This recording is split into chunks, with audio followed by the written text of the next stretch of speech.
بھی نہیں ہوگا. تو اسلام کو تو عملی لوگ چاہیے, عملی لوگ قربانی کے بغیر نہیں. اور ایک آخری بات, کچھ خواہشات ایسی قربان کرنی پڑتی ہیں کہ وہ ایک کنٹینیو ایک لمبے ٹائم تک قربان کرنا ممکن ہی نہیں ہے. کچھ خواہشات ایسی ہیں وہ آپ کی باڈی کی ریکوائرمنٹ ہے. جیسے میں آپ سے کہتا ہوں روزہ رکھو, آپ کہو گے ٹھیک ہے جی روزہ رکھ لیں گے, ہم بھوکے پیاسے رہ لیں گے. لیکن میں کہوں کہ آپ افطاری بھی نہ کرو, سحری بھی نہ کرو, رکھو, تو آپ بولو گے 2-3 دن کے بعد آپ بولو گے بس کرو, مر رہے ہیں بھائی, برداشت سے باہر ہو رہا ہے. میں کہوں گلوکوز کی بوتل چڑھا لو جا کے, مرنے سے آپ نے چڑھا لی, تھوڑا سا انرجی آ گئی, چل رہے ہیں, پھر کھانے کا دل چاہ رہا ہے گلوکوز. 4-6-8 دن کے بعد آپ کا تقویٰ ٹوٹے گا, آپ بولو گے ایسی کی تیسی, یار میں یہ مذہب پہ مانتا ہی, باغی ہو جاؤ گے مذہب کے. اسی طرح یاد رکھو جیسے پیٹ کی خواہش روٹی ہے نا, ایسے ہی مرد کی خواہش عورت ہے, عورت کی خواہش مرد ہے. یہ باڈی کی ریکوائرمنٹ ہے, یہ کوئی ڈاکٹروں نے نہیں ہم کو سکھایا. تو باڈی کی جو یہ ریکوائرمنٹ ہے اگر یہ حلال طریقے سے پوری نہ ہو تو ایک حد تک آپ بد نظری سے, فحش فلموں سے, ہینڈ پریکٹس سے, زنا سے ایک حد ہوگی.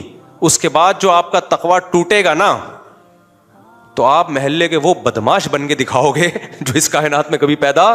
میں نے ایسے لوگ دیکھے ہیں پرہیزگاری میں نکاح نہیں کیا اور بہت نیک پرہیزگار, کبھی دیکھا بھی نہیں, اور اندر کی خواہش جمع ہو رہی ہے. جب ان کا تقویٰ ٹوٹا ہے نا تو ایسے بدماش بنے ہیں کہ آپ کی سوچ ہوگی. اس لیے اسلام نے جہاں بے حیائی کو حرام قرار دیا اتنی ہی اسپیڈ سے حلال پر زور بھی لگایا ہے, حلال کو فوکس بھی کیا ہے کہ بھائی یہ صرف یک طرفہ کاروائی نہیں ہے کہ بچنا ہے, کیونکہ یہ تو نیچرل ہے نا. تبھی آپ دیکھو نا اسلام نے روزے کا حکم دیا رکھو, لیکن افطاری میں جلدی کا بھی تو حکم دیا نا. اللہ کو پتا تھا جلدی افطار نہیں کریں گے. میں کہوں گا مستحب یہ کہ 3 گھنٹے بعد روزہ کھولا جائے. تو کتنے لوگ مستحبات پر عمل کرتے, ہو سکتا ہے 3 گھنٹے بعد روزہ کھول کے آپ کہتے بس اللہ آخری روزہ تھا, آج کے بعد مجھ سے روزے کا کبھی بھی نہیں کہنا. پھر رمضان کا روزہ رمضان کے روزے میں 30 روزوں کے بعد پھر عید کا دن بھی رکھ دیا کہ بس بھائی بہت ٹینشن ہو گئی, اب عید کا دن ہے, اب خوشی مناؤ. تھوڑا سا وہ ٹینشن کیا ہوگی اب تمہاری, دین فطرت ہے نا, ہماری باڈی اور ہمارے جو جذبات ہیں ان کا بھی خیال کرتا ہے نا اسلام. تو اسی طرح یاد رکھو ہمارے ہاں خانقاہوں میں بزرگان دین کے ہاں بد نظری کے خلاف تقریریں بہت ہو رہی, ہونی چاہیے. تبلیغ میں جاؤ تو سکھایا جاتا ہے یہ نہ کرو, وہ نہ کرو, انٹی کو نہ دیکھو, فلانی کو نہ دیکھو, اور ایسی ایسی روایتیں بھی سنائی جاتی ہیں. جس نے کسی انٹی کو دیکھا پتہ نہیں سر میں کیل ٹھوک دی, جیسے کچھ اس طرح کی بھی کچھ روایت ہے نا, تو ایسے ایسے سلبٹ ڈر جاتے ہیں. اب لیکن پراٹھے تو کھا رہے ہیں. جو ہارمونز کی سیٹنگ ہے وہ تو آؤٹ ہو رہی ہے نا. ہارمونز کسی کے چچا کا نام نہیں ہے, ٹھیک ہے نا. جو آپ کے جو ہارمونز ہیں چاہے عورت ہو یا مرد ہو وہ تو پیک پر پہنچے ہوئے ہیں, وہ تو تبلیغ میں نکل کے یا خانقاہ میں جا کے اور اچھے ہو جاتے ہیں. وجہ اس کی ہے کہ جب انسان دین پہ چلتا ہے تو صحت خراب نہیں ہوتی بلکہ صحت اچھی ہوتی. تو جتنی اچھی ہوگی اتنے ہارمونز اور بڑھیں گے. اعتکاف میں لڑکے بیٹھتے ہیں نا, کہتے ہیں ہم آئے تھے بے حیائی چھوڑنے کے لیے, یہاں تو ہمیں اور زیادہ خواہش پیدا ہو گئی ہے. میں کہتا ہوں بھائی مسجد کے ماحول میں تو یہ صحت اچھی ہوتی ہے, انسان کی روحانی قوت ملتی ہے تو اور صحت اچھی ہوگی. تبلیغ میں نکل کے اور صحت اچھی ہوگی, جتنا دین پہ آؤ گے اور صحت اچھی ہوگی.